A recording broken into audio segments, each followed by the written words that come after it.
जहां हमारे देश के लोग अक्सर बैंक हॉलिडे के डर से एक दिन पहले लंबी लाइन लगा के खड़े हो जाते थे, उन्हीं लोगों ने नोट भुलाकर डिजिटल ट्रांजैक्शन करना सीख लिया है. It's a digital world, a world driven by innovations where millions of customers are waiting to reach our brands and businesses. And joining us today is someone who founded his company with a mission to bring the benefits of high trust communities to credit-worthy individuals, brands and institutions. Mr. Kunal Shah, the founder of Cred, joins us to talk about how we can understand financial habits to unlock consumption.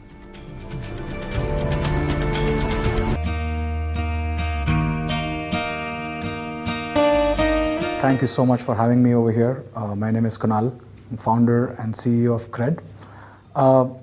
It's an unusual time because we have on one side a pandemic, and on the other side all of us are benefiting from the growth that we've seen because of almost everything becoming online. All of us are doing better business than what we were doing last year, largely because the consumers have shifted their behavior completely. Who expected in 1 year's time almost all of us will learn how to use our phone to do almost everything. We have figured out how to use the phone for our vaccination. We have an Arogya Setu app to be able to travel and track contacts, and all of us are now using tech to almost solve every problem of our life.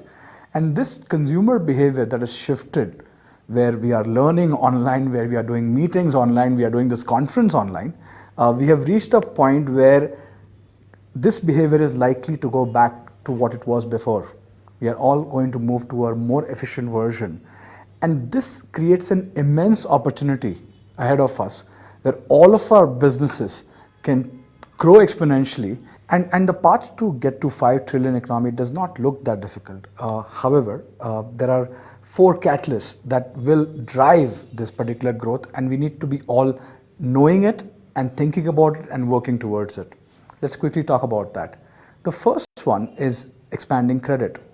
And we all talk about it as businesses, that how do we get more credit to be able to do more businesses, but it does not limit it just to us.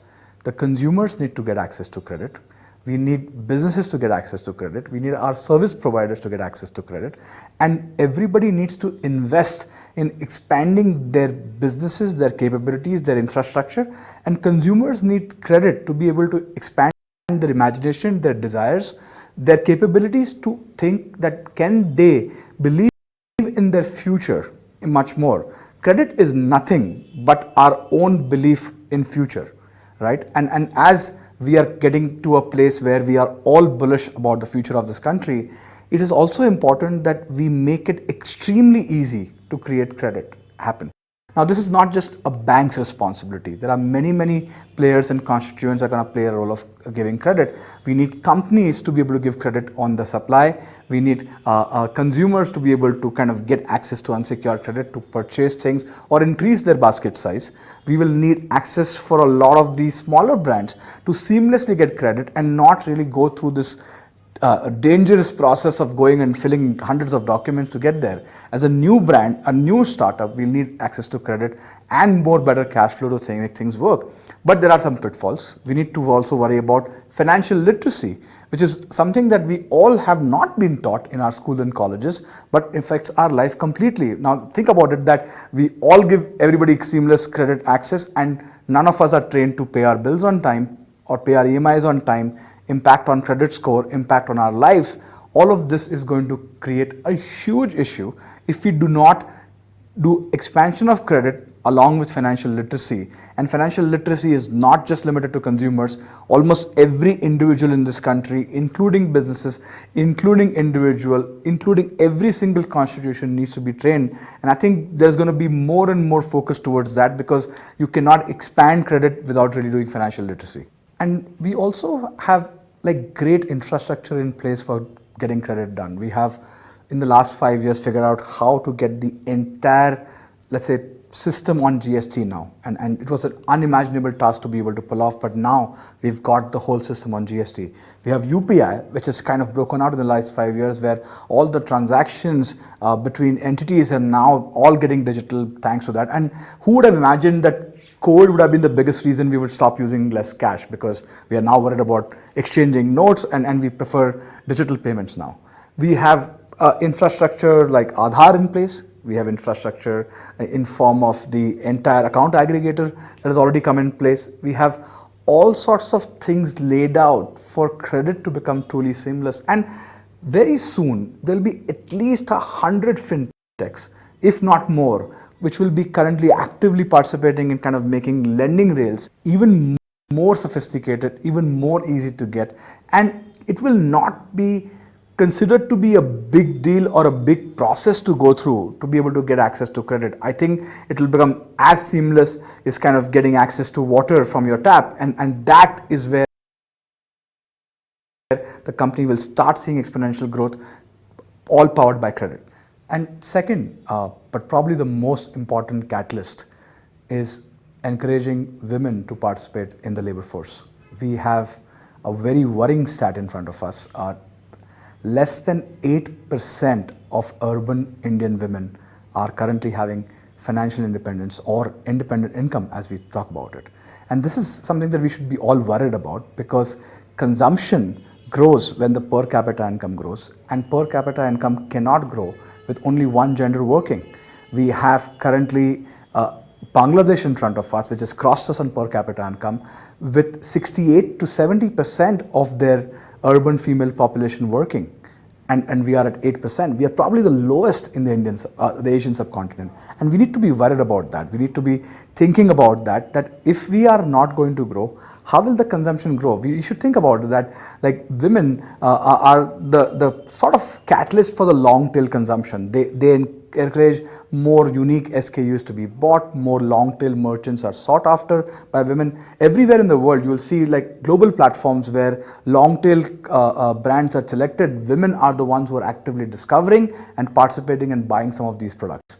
And unless we give them financial independence and encourage that behavior, we are unlikely to create that impact happen. The big roadblock to our 5 trillion dream is one gender not working. And the third catalyst is earning trust.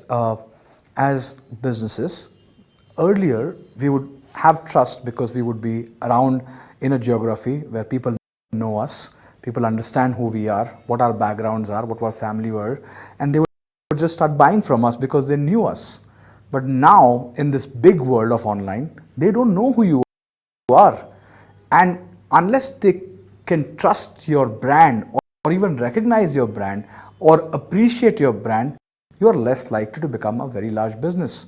So earning trust as a skill has something that we have to learn. What brands are essentially, and why big brands sell a lot, they know how to generate trust from a large amount of people. A lot of our businesses today are not designed to be able to generate trust from people that we don't know.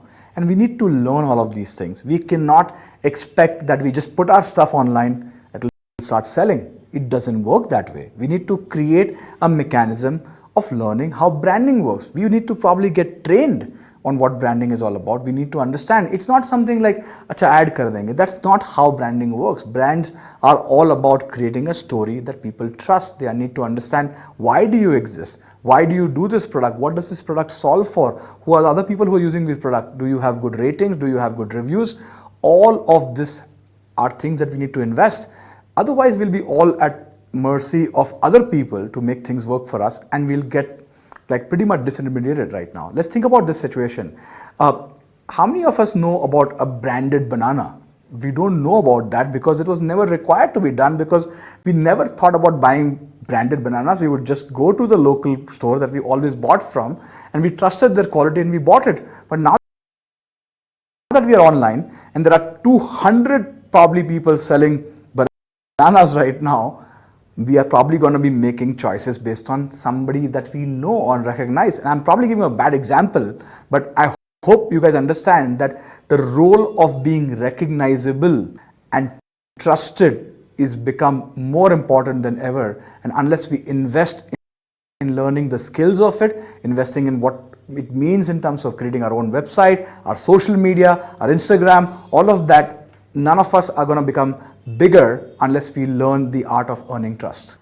And the fourth catalyst is leveraging technology, and just not about selling online. We need to leverage technology in every aspect of our life. We all currently have a chief technology officer in our family, and that person happens to be between the age of 10 and 18, and this person is driving the family's technology usage on all dimensions. But we have to remember that now that technology is all pervasive, every business is a technology business now. You cannot say that, oh, I'm not very good with tech, or I'm not very good with apps, or I'm not good with phones. Anybody who says that will not be able to do well. Imagine 5 years ago, right? Every rickshaw guy, every taxi guy did not know how to use maps. And we would be like, "Arey, left lane hai, right lane hai." And now you try to tell them something, they'll just put it on maps and we'll go directly. They don't want to talk to you. And this is the change, that anybody who's not learned the map technology, their business is not there. Even if as a rickshaw driver or a taxi driver, same applies for your business. If you do not become good at technology and applying that in every aspect of your business, you cannot say, I just sell online.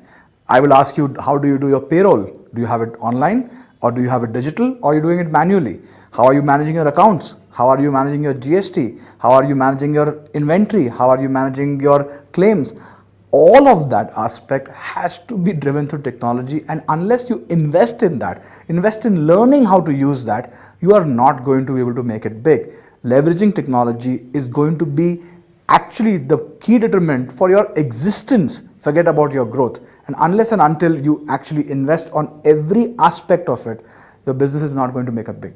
And now that we have discussed all these four catalysts, I'm sure there are not just these four. I'm sure there are 10 other factors that will kind of help us get there.